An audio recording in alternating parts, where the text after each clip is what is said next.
আমরা যে বয়কটের ডাক দিয়েছি তাণ্ডব মুভিকে, আলটিমেটলি দেখেন আমরা যতই বলি কিন্তু দিন শেষে আমরা কিন্তু একবার হলেও মুভিটা দেখতে যাবো। কারণ তাণ্ডব সিনেমাকে বয়কট করা শুরু করে দিয়েছেন সাকিবিয়ান ভক্তরা। শুধু বয়কটেই সীমাবদ্ধ নয়, রাজধানীতে কিছু সাকিবিয়ান ভক্তরা তাণ্ডব সিনেমার বিরুদ্ধে আন্দোলন করতেছেন। এক দফা এক দাবি, তাণ্ডব চাই। তো বন্ধুরা, সাংবাদিকরা যখন তাদেরকে প্রশ্ন করে তাণ্ডব সিনেমাকে আপনারা কেন বয়কট করতেছেন এবং এই সিনেমাটিকে বয়কট করার মেন রহস্যটা কি, আমাদের মূল আপত্তি আফরান নিশোতে। আমাদের এটাই সমস্যা, কারণ আপনারা দেখেছেন ইতিপূর্বে একটা শোয়ের মাধ্যমে সে আমাদের সাকিব ভাইকে যেভাবে অপমান করে অট্টহাসি দিয়ে কথা বলেছে।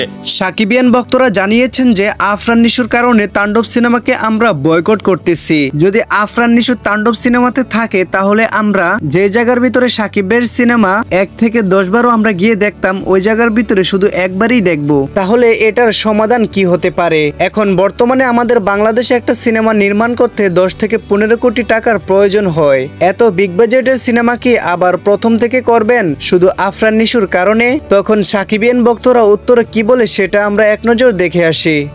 এত যদি তার আমাদের মেগাস্টারের মুভিতে ক্যামিও দেওয়ার শখ থাকে, সে প্রকাশ্যে ভিডিও করে একটা ভিডিও বার্তায় সাকিব ভাইয়ের কাছে ক্ষমা চাবে যে ভাইয়া আপনি আমার বয়সে 3 বছরের বড়।